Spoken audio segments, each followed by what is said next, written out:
Sige po. At patuloy po tayo, i-prepare na po natin yung ating pong mga tainga, yung ating mga puso, yung ating mga isip.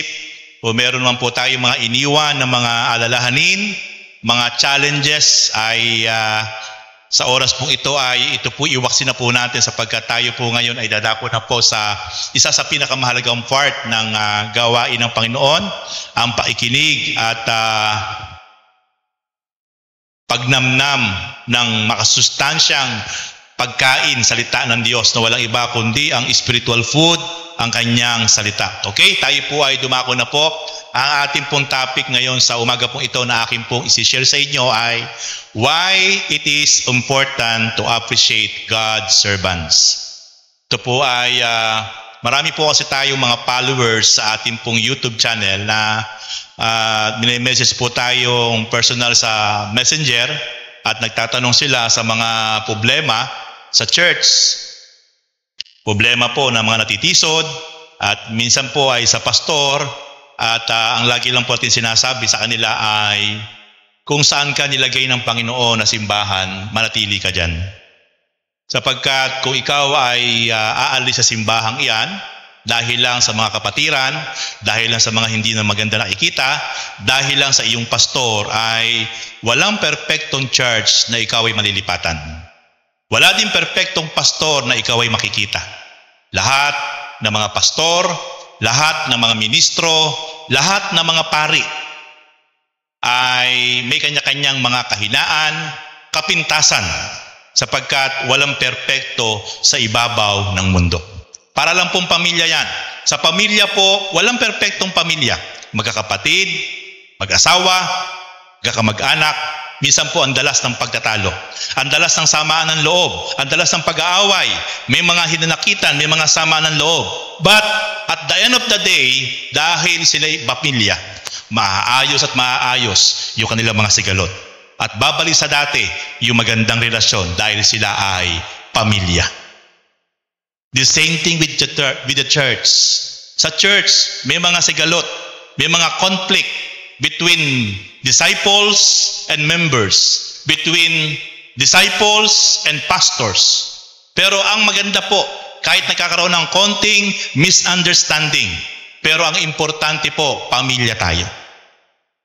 Kahit ano po ang makita mong mali, pagkukulang ng iyong kapatid, ng iyong pastor, o sino pa man, pero ang importante po, pamilya tayo. Amen. Especially po, ito po ay masasagot po yung lahat ng mga tanong ng marami nating mga followers sa YouTube channel. Ako po'y naniniwala na ang mensaheng ito ay patuloy po nila na pagmamalasakitan, susuportahan, mamahalin yung kanilang mga pastor sa bawat church. Kasi napakarami po tayong mga followers na ito po lagi yung tanong nila.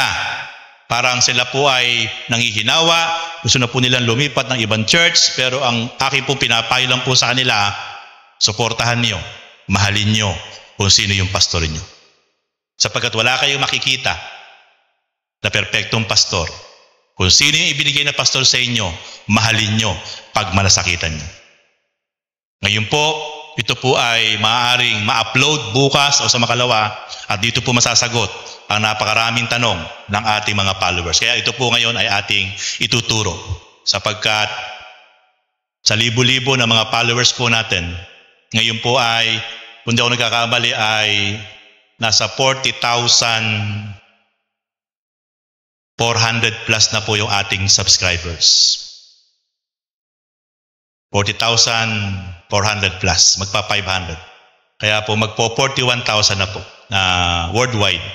Na kaya po ang dami po nilang tanong, ang dami nilang question, humihingi ng payo patungkol po sa church, mga problema, patungkol sa kanilang pastor. Kaya po ang hirap sagutin ng isa-isa. Kaya ito po ay ngayon, ito na po yung magiging sagot natin sa lahat ng mga followers natin in different churches, in different nation, na sila po ay meron siya sa kinakaaniban. Nawa po, pagkatapos po nilang mapakinggan ang mensaheng ito, ay patuloy nila na mahalin, suportahan ang kanilang mga pastor, ang kanilang mga tatay sa pananampalataya. Okay, bakit nga ba napakahalaga na pinapahalagahan ang mga pastor, ang mga lingkod ng Diyos. Nakalulungkot po kasi dahil ako'y pastor, kami po mga pastor, pag nagkikita-kita, pag nagkaka-fellowship, doon po kami nagkakausap-usap patungkol po kung ano po yung sitwasyon, kung ano po yung kalagayan, kung ano po yung pinagdadaanan sa mga pinangungunahan po ng mga plaques. At dito po, maraming mga kwento na mapapakinggan ka sa maraming pastor na napipighati, nalulungkot, sugatan, sapagkat wala po kasing pwedeng paglabasan ang pastor na kanilang mga daladala, kundi po dapat sa kayong kamanggagawa lang. Kaya po, dito po ngayon ay makikita po natin na napakahalaga. Kahit ang pastor ay maliit na tao lang, kahit walang pinag-aralan, or no read, no write, kahit siya ay parang mababala antas ng pagkatao pamumuhay, dahil yan ay tinawag ng Diyos, napakahalaga po. Kung yan po, yan ang pastor natin, napakahalaga po na yan po ay pahalagahan natin. Pagkat yan po ay ayon sa nais at kalooban ng Diyos. Kaya po yung ating topic, why it is important to appreciate God's servants.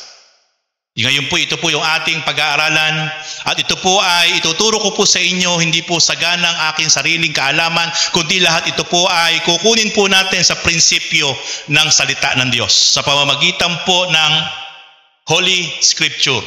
Narito po lahat ang binabanggit ng Diyos kung bakit po napakahalaga na ang kanyang mga lingkod o ang mga pastor ay pinahahalagahan, pinagmamalasakitan, sapagkat ito po ay ayon sa mandato ng Diyos.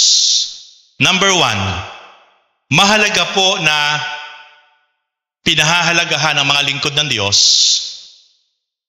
because God called them. Wala pong pastor, wala pong lingkod ng Diyos na aksidente lang po na siya po ay naglilingkod. Yan po lahat ay inalaw sapagkat tinawag yan, pinili yan, ng Diyos. Lahat ng mga lingkod ng Diyos worldwide, yan po ay nakatadhana. Yan po ay nakaguhit sa palad ng Diyos. Yan po ay pinili, hinanap sa 4 na sulok ng daigdig upang tawagin, upang hirangin, upang gawing lingkod ng Diyos. In the book of Isaiah chapter 41, verse 9 to 11, sabi po ng Diyos, ika'y kinuha ko sa dulo ng daigdig, sa pinakamalayong sulok nito. Sinabi ko sa iyo noon, ikaw ay aking lingkod. Sino po yung kinuha sa pinakamalayong lugar, sa pinakasulok ng daigdig? Yung kanyang piniling lingkod. Yung kanyang piniling lingkod. Pinili, hinanap, kinuha sa pinakamalayong sulok ng daigdig. Ikaw ay hinirang ko, hindi itinakwil. Verse 10, ako isa sa iyo, huwag kang matakot, ako ang iyong Diyos. Di ka dapat mangamba kanino man. Palalakasin kita, tutulungan, iingatan at ililigtas. Lahat ng may galit sa iyo ay mapapahiya at mamamatay ang sinumang lumaban sa iyo. Ay kita po natin kung papaanong pinahahalagahan ng Diyos ang kanyang mga lingkod. Ito po yung hindi po naiintindihan ng napakaraming mga pinangungunahan ng bawat isang lingkod ng Diyos. Pansinin niyo po dito kung papaanong pinahahalagahan, pinagmamalasakitan, pinoproteksyonan ng Diyos ang kanyang mga hinirang na lingkod ng Diyos. Doon po sa English, sabi po doon sa Isaiah 41 verse 9 to 11, I took you from the ends of the earth. From its farthest corners, I called you, I said, you are my servant. I have chosen you and have not rejected you. So do not fear, for I am with you. Do not be dismayed, for I am your God.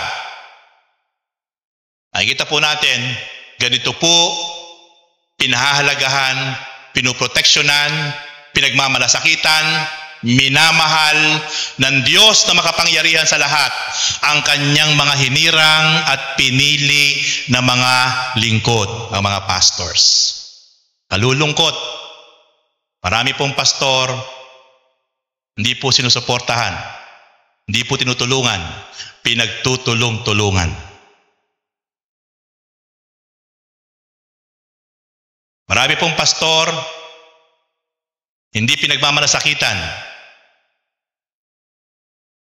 pinasasakitan. Pero makikita po natin ang binabanggit ng Isaiah 41 verse 9 to 11. Sabi ng Diyos, ang sino mang may galit sa iyo ay mapapahiya. Sino mang may galit sa iyo ay mamamatay. Tingnan niyo po yung pagpoprotect ng Diyos sa mga lingkod ng Diyos. Ganun niya ipagtatanggol. Very protected ang Diyos sa kanyang mga lingkod na hinirang. Nakalulungkot, marami pong Kristiyano, kung pagsalitaan, kung gawa ng di maganda ang maraming lingkod ng Diyos, ay gano'n na lang. Pero ang Diyos, grabe po ang kanyang pagpapahalaga sa mga hinirang niya na lingkod ng Diyos.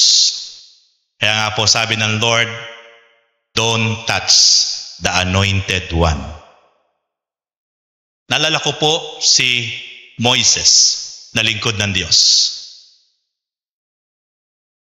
Na yung kanyang kapatid na si Miriam ay sobra pong naninibugho, nagagalit sa lingkod ng Diyos sa si Moises sa pinili ng Diyos.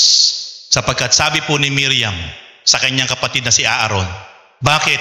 Siya lang ba ang sinasamahan ng Diyos? Siya lang ba ang pinakikinggan ng Diyos? Sabi po ni Miriam, na punong-puno po ng selos, punong-puno po ng paninibugho, punong-puno po ng galit sa lingkod ng Diyos sa walang iba kundi si Moises. Ang dami niyang binitawang pangit na salita sa lingkod ng Diyos na si Moises. Alam niyo po ginawa ng Diyos kay Miriam? Dahil siya po ay nagbitaw ng mga pangit na salita na narinig ng Diyos, hindi may tatago, mula ulo hanggang paa, na puno po ng ketong si Miriam. Dahil parusa yun ng Diyos kay Miriam sapagkat mapakarami niyang binanggit, sinabing pangit sa lingkod ng Diyos na walang iba kundi si Moises. Si Abraham na lingkod ng Diyos. In the book of Genesis chapter 12 verse 1 to 4, sabi ng Diyos kay Abraham, Abraham, aking lingkod, pumunta ka sa lugar na ituturo ko sa iyo. At kapag nandun ka na sa lugar na ituturo ko sa iyo, iwan mo ang iyong nilakhang lugar. Iwan mo ang iyong mga mahal sa buhay. Pumunta ka sa lugar na ituturo ko sa iyo. At kapag nandun ka na sa lugar na ituturo ko sa iyo, sabi ng Diyos sa Genesis chapter 12, beginning verse 1 up to verse 4, ang sino mang magpapala sa iyo sa lugar na yon, pagpapalain ko. Pero ang sino mang lalaban sa iyo, susumpa sa iyo, susumpain ko.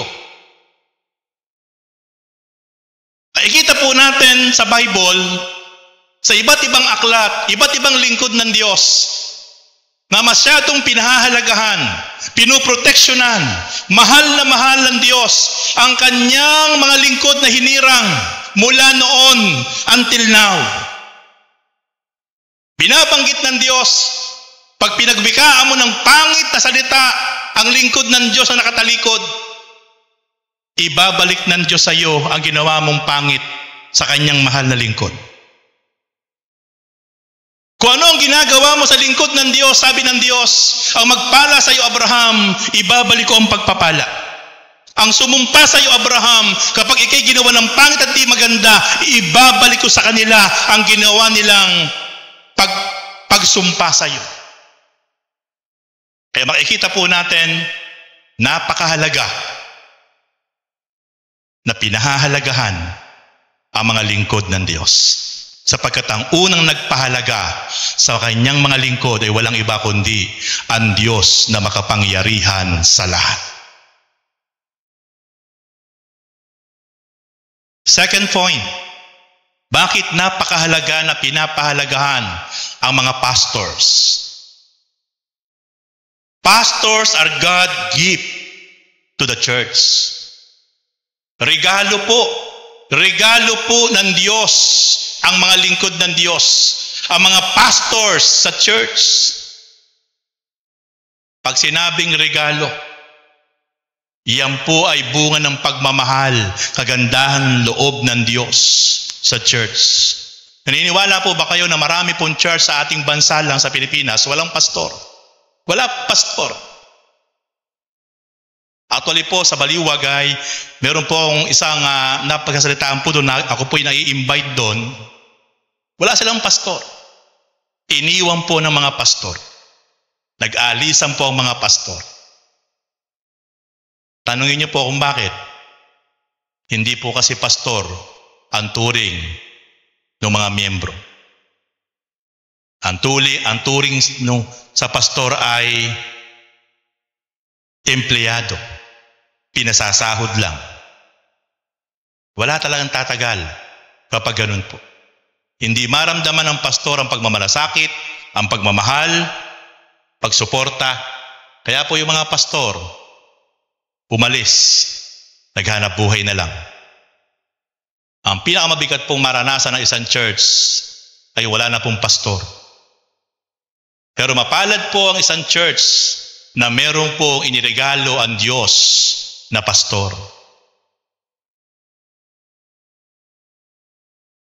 Ephesians chapter 4 verse 11 to 12.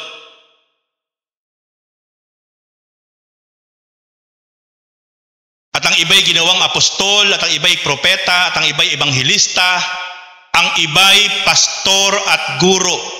Verse 12. Ginawa niya ito upang ihanda sa paglilingkod ang lahat ng hinirang sa ikauunlad ng kaniyang iglesia. Bakit pinagkalooban, niregaluhan ng Diyos ang church ng pastor? Para umunlad, para lumalim in spiritual aspect ang bawat isang mananampalataya. Yan po ang trabaho ng mga pastor. Maalagaan sila sa kanila pong pananampalataya, sa kanila pong relasyon sa Panginoon. Upang patuloy po sila ma-motivate, ma-build, ma-equip ang kanilang spiritual condition. Kaya po mayroong iniregalo ang Diyos ng mga pastor sa bawat simbahan. Kasi wala pong ibang makagagawa para po ang bawat isang manampalataya ay lumalim, lumago in spiritual aspect, in relationship, kundi po merong pastor na iririgalo ang Diyos sa bawat individual church. Kaya kung hindi po ito pahahalagahan ng bawat isang mananampalataya sa bawat individual church, hindi po lalalim, hindi po lalago. Mananatili pong bansot ang marami pong Kristiyano sapagkat hindi nila pinahahalagahan ang bawat salita ng Diyos na ipinipid, ipinapakain sa bawat isang mananampalataya. Yan po ang purpose ng Diyos kung bakit nagriregalo siya ng mga pastor at kanyang itinatalaga sa bawat individual church. Kaya napakahalaga po ang mga pastor na dapat po ito ay pinapahalagahan. Third point, pastor are from the heart of God. Yung mga lingkod pala ng Diyos ay hindi lang mula kung saan galing. Ang mga lingkod ng Diyos, dahil sila'y pinili, tinawag, hinirang, binahira ng Diyos sa isang gawain para patuloy na ipahayag ang kalooban ng Diyos, sila po pala ay mula sa puso ng Diyos. In the book of Jeremiah chapter 3, verse 15, the God said, "Then I will give you shepherds after my own heart." Sabi ng Diyos, bibigyan ko kayo ng pastol na mangangalaga sa inyo na mula sa aking puso.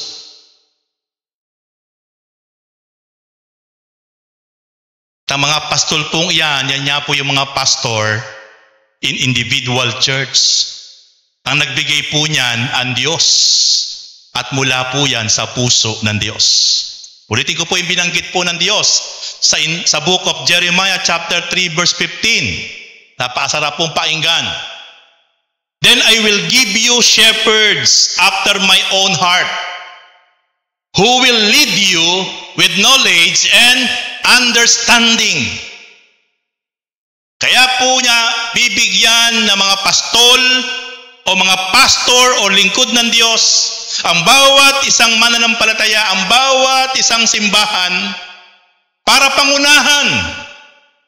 Para pangunahan po ang bawat isang mananampalataya para magkaroon ng kaalaman at pagkaunawa, knowledge and understanding.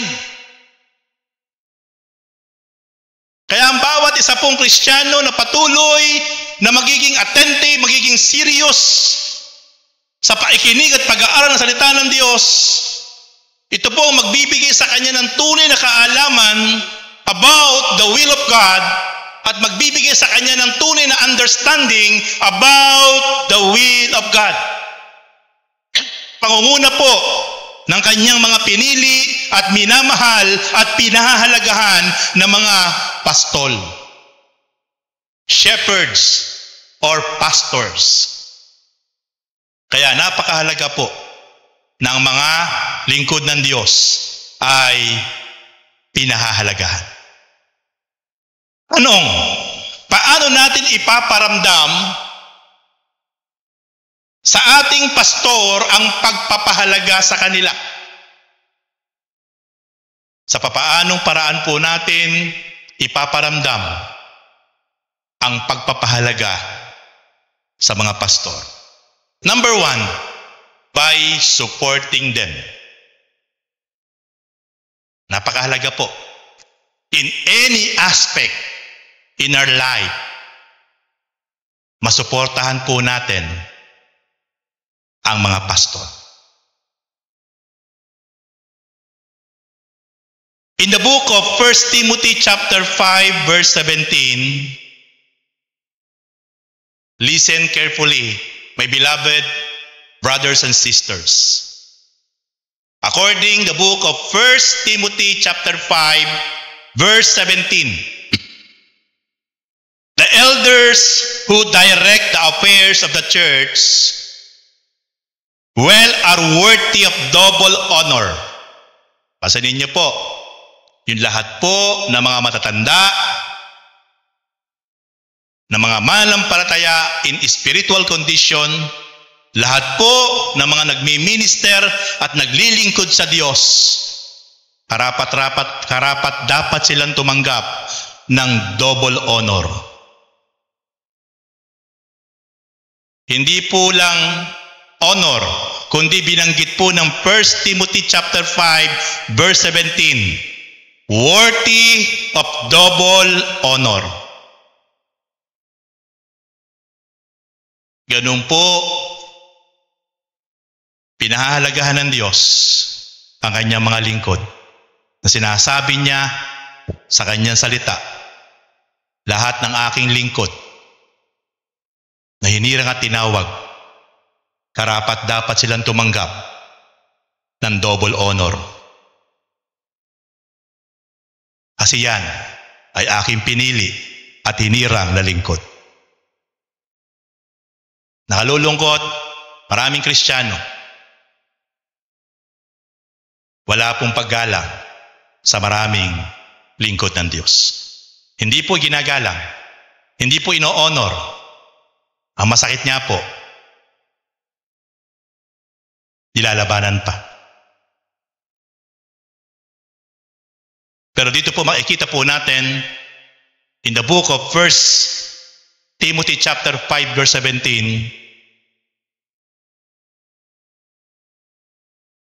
the elders who direct the affairs of the church are worthy of double honor.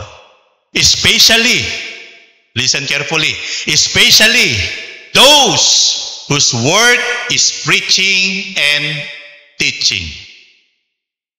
Lalo na daw po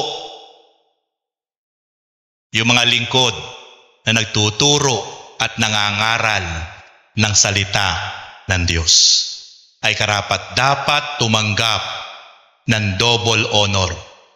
Sino po yung mga nagtuturo at nangangaral ng salita ng Diyos? Sa church, ang mga pastors.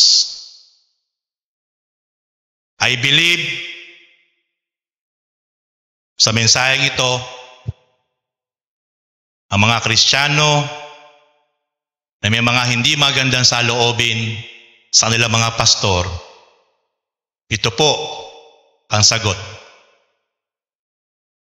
Dumating sa point ng buhay ng maraming kabataang Kristiyano, maraming mga elders na believers na mabago ang kanilang pag-approach, mabago ang kanilang ikitungo sa kanilang mga pastor, sapagkat according in the Holy Scripture, especially those who work is preaching and teaching are worthy of double honor. Ganyan po katindi ang instruction ng Diyos sa bawat isang kanyang lingkod ng Diyos na hinirang at tinawag. Hindi dapat dinidisrespect, kundi hindi lang dapat mo irerespeto, hindi lang dapat mo igagalang. Sabi ng Diyos, are worthy double honor.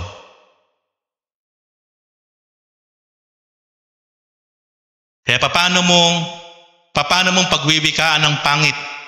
Paano mong gagawan ng hindi maganda? Paano mong sisigawan, bubulyawan? Paano mong kukutyain ang isang lingkod ng Diyos, ang isang pastor?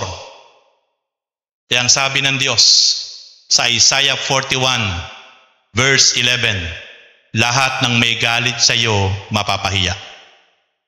Lahat ng lumaban sa iyo mamamatay. Sino may sabi nun? Ang Diyos. Sapagkat ang aking mga lingkod ay karapat dapat tumanggap ng mataas na paggalang.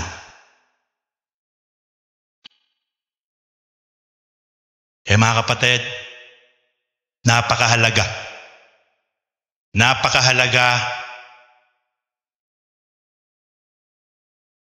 na ang mga lingkod ng Diyos na tinawag at hinirang ay pinapahalagahan. Hindi lang iginagalang, double honor, double respect dapat ang ginagawa. Bakit? Sinabi ng Diyos. According the Holy Scripture.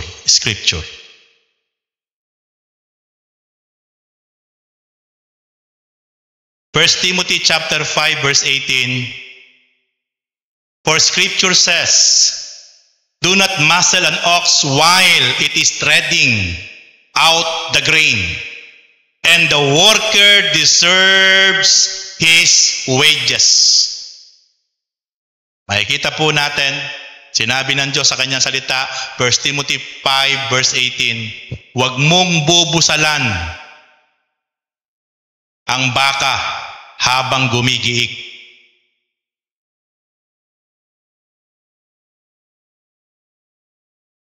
The worker deserve his wages. Karapat-dapat silang tumanggap ng sahod sapagkat sila'y aking mga manggagawa. Sabi po dyan, wages. Pag sinabing wages, kabayaran, sahod. Kaya po yung mga lingkod ng Diyos, hindi po baka ang concern ng Diyos dyan. Ang tunay pong tinutukoy ng Diyos dyan na huwag mong bubusalan ang baka habang gumigiik, habang nagtatrabaho. Yan po yung mga lingkod ng Diyos. Yung kanyang mga mahal na pinili, mga hinirang, habang naglilingkod yan, habang yan ay gumagawa sa ubasan ng Panginoon, habang yan nagmi-minister, tayo po na mga pinagmi-ministeryohan.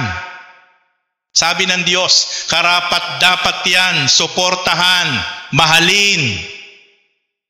Karapat-dapat silang tumanggap ng sahod. Pero ito po ay ipinagkakait ng maraming mga mananampalataya. Ang lingkod ng Diyos hindi po naglilingkod para po sa sahod, pero yan ang po ang binanggit ng Diyos. Lalo po yung mga lingkod ng Diyos na iniwanan po ang kanilang mga pangarap.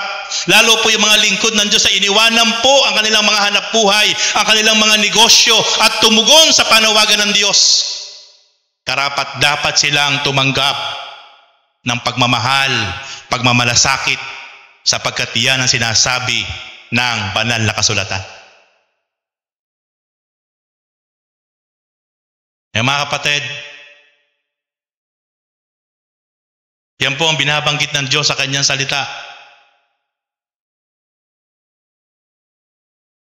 Na napakahalaga po ng kanyang mga lingkod na hinirang at pinili mula sa kanyang puso ay kung gaano kamahal ng Diyos, kung gaano pinapahalagahan ng Diyos, kung gaano sinasabi ng Diyos. Huwag niyong lalabanan yan.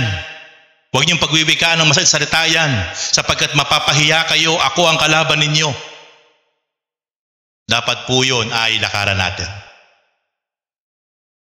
1 Corinthians chapter 9 verse 14, sa ganyan din paraan ipinag-utos ng Panginoon ang mga mangangaral, ang mga nangangaral ng mabuting balita ay dapat mabuhay sa pamamagitan ng mabuting balita.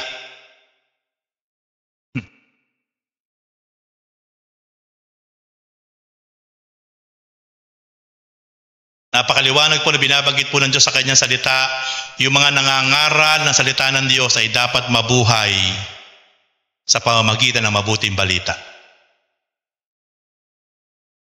Kung tunay po natin talagang pinagmamalasakitan at minamahal ang mga lingkod ng Diyos, dapat malakas po ang ating discerning spirit.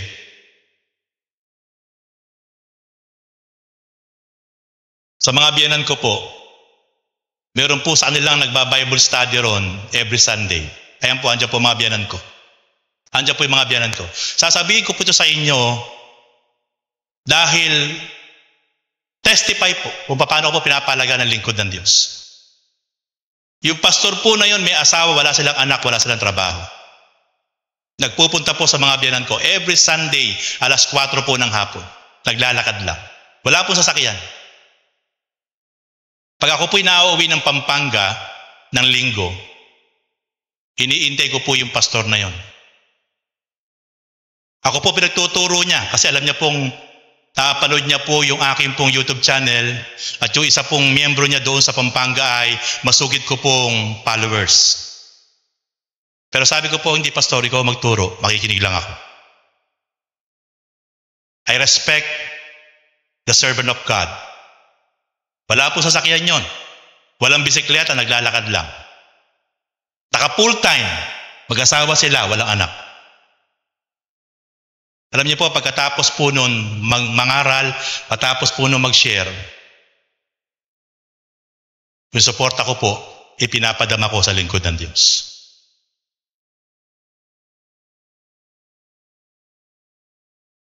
Every time po yun na nandoon at aabutan ko, Magkano po yung laman ng wallet ko, yun po ilalagip ko sa pastor na yun. Nakikinig ako sa kanya, nakita ko yung paglilingkod niya, naka full time siya. Kasi po, hindi yun lang po dapat respeto eh. Lingkod ng Diyos yun, naka full time. Paano kakain yun? Ano pang bibili nun ng bigas? Ng gasol? Dapat kasama yung suporta ro. Kaya po pagka nandun ako, nabuta ko po yun. Kung ano po yung laman ng wallet ko, alam niya ng Diyos, nilalapit ko po doon sa lingkod ng Diyos na yun. Bakit? Sabi ng Diyos, ang nabubuhay sa mabuting balita dapat mabuhay sa pamamagitan ng mabuting balita. Hindi na naghahanap buhay yung tao, nag-full time. Tapos, saan kukuha ng pambiling bigas yun? Kung meron ka rin lang, i-bless mo yung lingkod ng Diyos. Hindi pwede puro prayer. Ito po, tinuturo ko po sa inyo, ay ginagawa ko din sa mga lingkod ng Diyos. Andiyan po ang biyanan ko, parehas. Saksi po sila.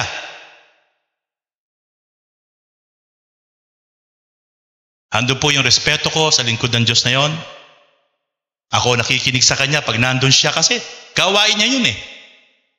Dito sa church, kapag napunta siya rito, makikinig siya sa akin. Pero doon sa bahay ng mga biyanan ko, siya po yung may gawain doon, kahit ako'y pastor, pinakikinggan ko siya. Kahit gusto niyang ako pagturuin, pero sige po pastor, kayo po ang magturo, makikinig ako. With honor, with respect. At di po doon natatapos. Dahil alam ko, yung sitwasyon ng lingkod ng Diyos, hindi po dapat sa paikinig lang. Ayoko siyang uuwi. Na pag-uwi niya sa bahay, ay puro pa rin pasakit. Kaya, ibinibless ko po siya. At ako po, yung seed ko po, ibinibless ko po yan sa mga man of God. Itinatalim ko po yan sa mga kapwa ko lingkod ng Diyos. Sapagkat alam ko po ang prinsipyo ng Diyos. Alam niyo po ba yung seed, yan yung tithes natin. Pag binasa niyo po ang Bible, sa Book of Numbers chapter 18, yung seed, yung holy offering, ibinigay niya po yon sa mga lingkod ng Diyos, sa mga Levita. Kasi ala nga pong mana yung mga Levites, ito po yung mga lingkod ng Diyos. Kaya sabi ng Diyos, iyan ang inyo, para sa inyo yan, si kabubuhay ninyo. Galatians chapter 6 verse 6, ang nagtuturo ng salita ng Diyos ay dapat bahaginan ng mga pagpapalang tinatamasa ng mga tinuturuan. Tignan niyo mga kapatid, Galatians chapter 6 verse 6. Ang mga nagtuturo ng salita ng Diyos o ang mga pastor ay may karapatang tumanggap ng mga pagpapala mula sa kanilang mga tinuturuan. Ang tawag po doon, love gift. Hindi po yun offering.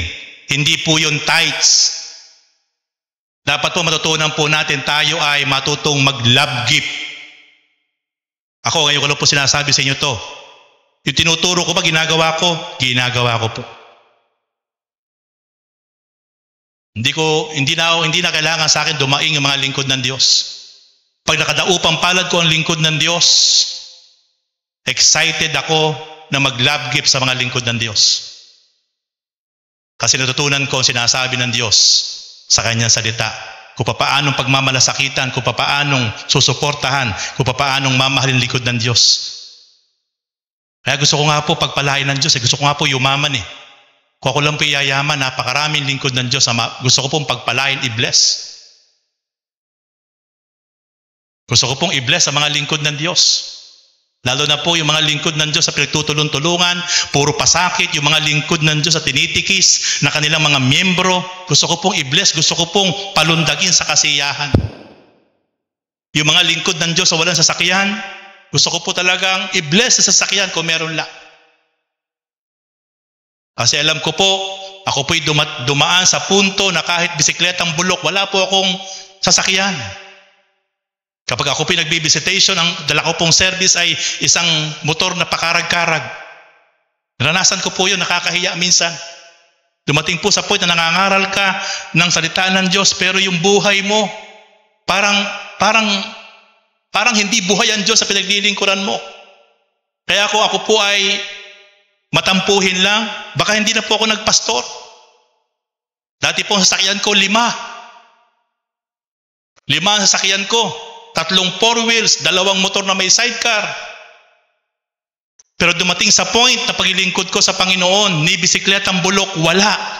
Asan ang buhay na totoo? But never akong tumigil sa paglilingkod sa Diyos. Mga kapatid, ako'y nagpapasalamat sa inyo pong lahat. Kayo po ang kasiyahan ng inyong pastor sa paglilingkod ko. Kayo po nagbibigay ng inspirasyon sa akin kung bakit ako nakapagpapatuloy, lalo't higit nararamdaman ko ang inyong pagmamahal at suporta. Mahirap maglingkod kapag hindi mo madama ang suporta. Mahirap maglingkod kapag nararamdaman mong tinitikis ka. Mahirap maglingkod kapag nararamdaman mong pinagkakaisahan ka. Mahirap maglingkod kapag nararamdaman mong hindi ka sinusuportahan sa maraming bagay. Ang hirap maglingkod. Pero kahit mahirap, pag tinawag ka ng Diyos, ang Diyos ang bahala. Kaya mga kapatid, napakahalaga po ng mga lingkod ng Diyos ay pinapahalagahan, minamahal, iginagalang, sinusuportahan. 1 Corinthians chapter 9 verse 4, wala ba kaming karapatang tustusan ng iglesia sa aming pangailangan? Ito po, naglalabas po ng hinaing si Pablo. Ang sumulat po ng aklat ng Korinto ay si Pablo. Si Pablo po walang asawa, si Pablo po walang pamilya, walang anak. Single po si Pablo, binata. Wala pong anak yan na binubuhay, wala pong asawa na binubuhay yan. Pero dumating po sa point ng paglilingkod ni Pablo, sinulatan po niyang mga kapatid sa Korinto. Ano po sabi ni Pablo? Wala ba kaming karapatang tustusan ng iglesia sa aming pangangailangan? Binata po yan, walang asawa, pero tinan niyo po yung kanyang hinaing.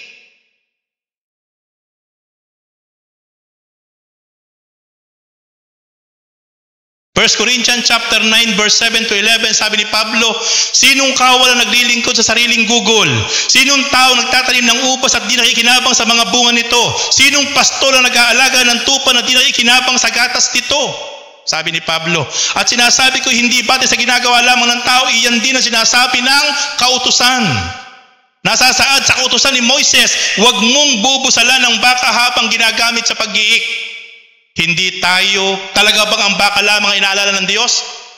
Hindi. Tayo ang tinutukoy niya. Dahil sa atin, kaya ito nasulat. Sapagkat ang nag-aararo at ang naggumigiik ay umaasang may kapartis siya sa aanihin. Tingnan niyo po si Pablo. Walang tapang. Straight to the point. Walang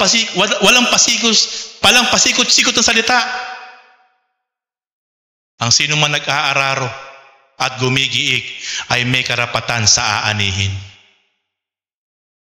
Ano niyo po ibig sabihin nun? Yung pag-aararo, yan po yung naglilingkod.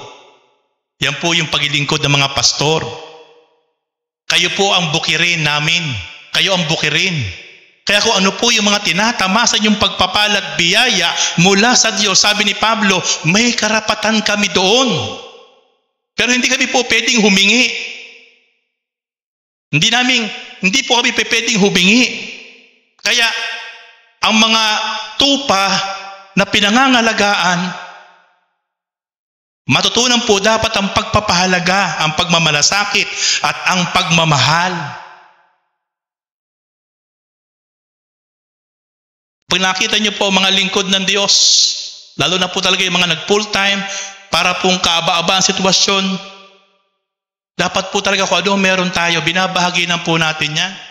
At ang sabi ng Diyos, kapag pinagpala mo ang lingkod ng Diyos, babalik po sa atin yan. Ibe-bless ka ng Panginoon.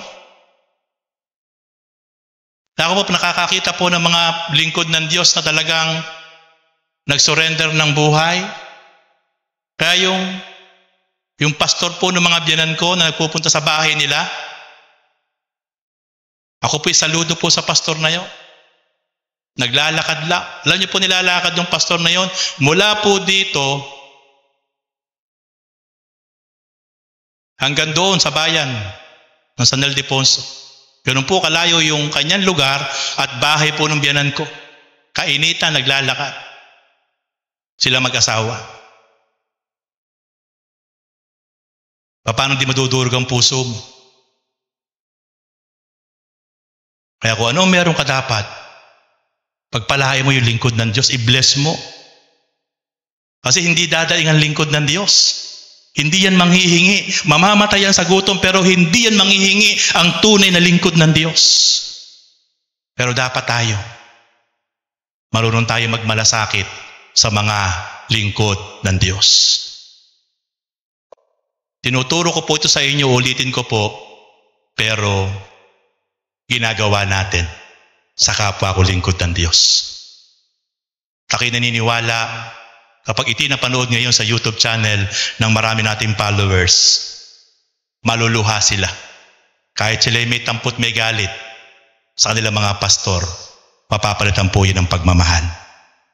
Kasi yun ang gusto ng Diyos.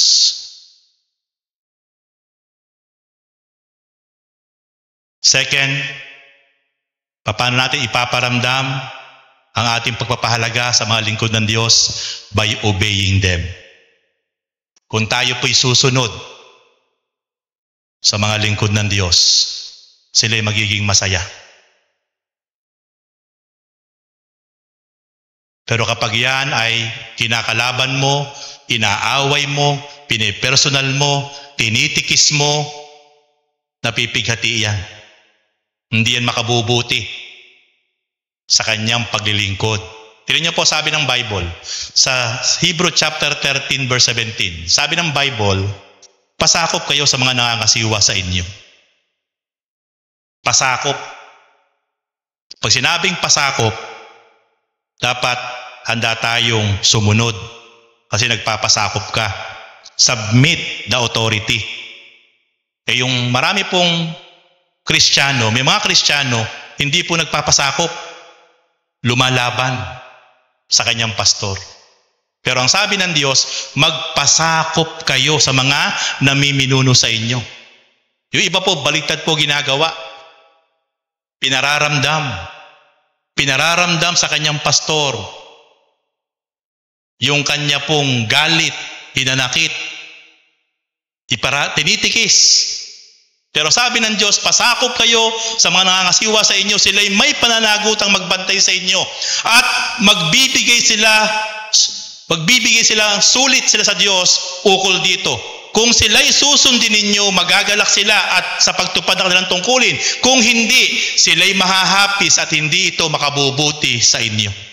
Tignan niyo po mga kapatid, ang magiging balik sa bawat isang Kristiyano na hindi magpapasakop at lalabanan pa yung lingkod ng Diyos, mahahapis yung lingkod ng Diyos, pero ang balik, hindi ito makabubuti sa inyo. Magbabounce back. Kasi ang sinabi ng Diyos kay Abraham, ano man ang gawin sa iyo ng mga tao doon sa lugar na pupuntahan mo, ibabalik ko sa kanila. Pag pinagpala ka, ibabalik ko sa kanila. Pag kinalaban ka, sinumpa ka, ibabalik ko sa kanila. Confirm sa Hebrew chapter 13 verse 17, kapag hindi nagpasakop, hindi sumunod, kinalaban, pinasakitan ang likod ng Diyos, hindi makabubuti sa mga pinangungunahan. Magbabounce back lang. Para ka pong may tabang bola na binalibag mo sa pader, tatalbog sa mukha mo yun. Babalik lang sa'yo. What you sow, you will reap. Kung ano ginagawa mo, kung ano tinatanim mo sa lingkod ng Diyos, ibabalik ng Diyos yun. Kaya mga magulang, mga kapatid, matutunan po natin pag malasakitan, mahalin, igalang, suportahan ang mga lingkod ng Diyos. Ako kahit po lingkod ng Diyos, gustong-gusto ko po na nagpapadama ng pagmamalasakit, suporta sa mga lingkod ng Diyos. Kasi sila po talaga ang mga pinili at hinirang ng Diyos. Na may pangako ang Diyos, kung ano ang gagawin mo sa kanyang lingkod, ibabalik sa iyo ng Diyos.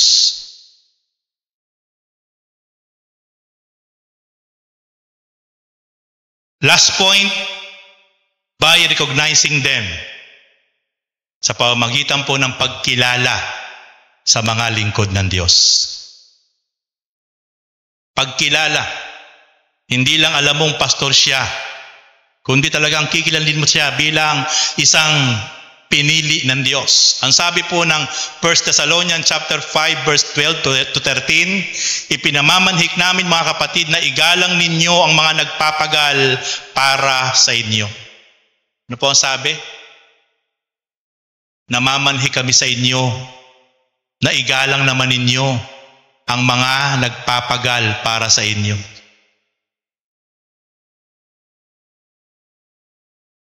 Double respect, double honor ang ipinagagawa ng Diyos sa mga nagpapagal para sa mga mananampalataya. Ano pa ang sabi?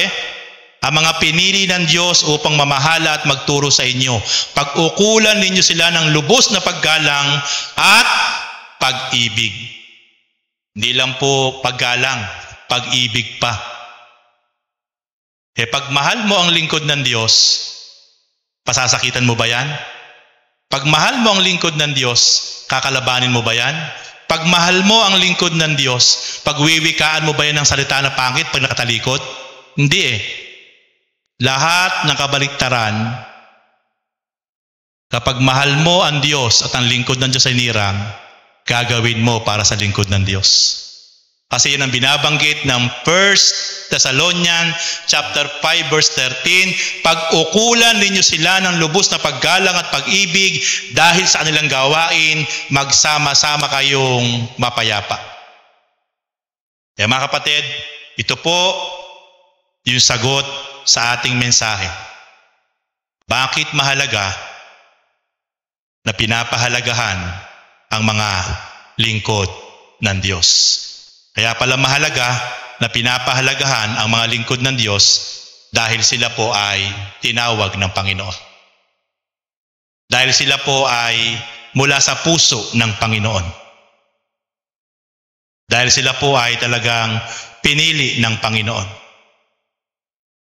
At napakahalaga na sila'y sinusuportahan, napakahalaga na atin po silang kinikilala, nirerespeto, minamahal, sinusunod sapagkat ang pangako ng Diyos, babalik sa atin kung ano man ang ginawa natin sa mga lingkod ng Diyos. The same thing with our parents.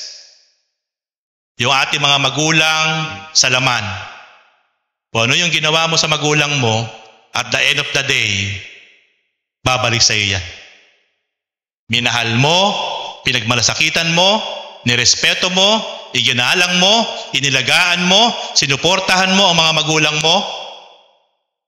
At the end of the day, dadaloy ang biyaya at pagpapala sa bawat isang totoong mga anak na nagmahal at nagmalasakit sa kanilang mga magulang. Lahat ng nagbigay ng pasakit, lahat ng hindi gumalang sa mga magulang, aanihin niya at the end of the day ang kanyang mga ginawa. Kaya mga kapatid, sa oras na ito, I hope ang mensaheng ito ay patuloy na ito po'y tumimo sa ating puso't isipan at ito po ay ating pong malakaran.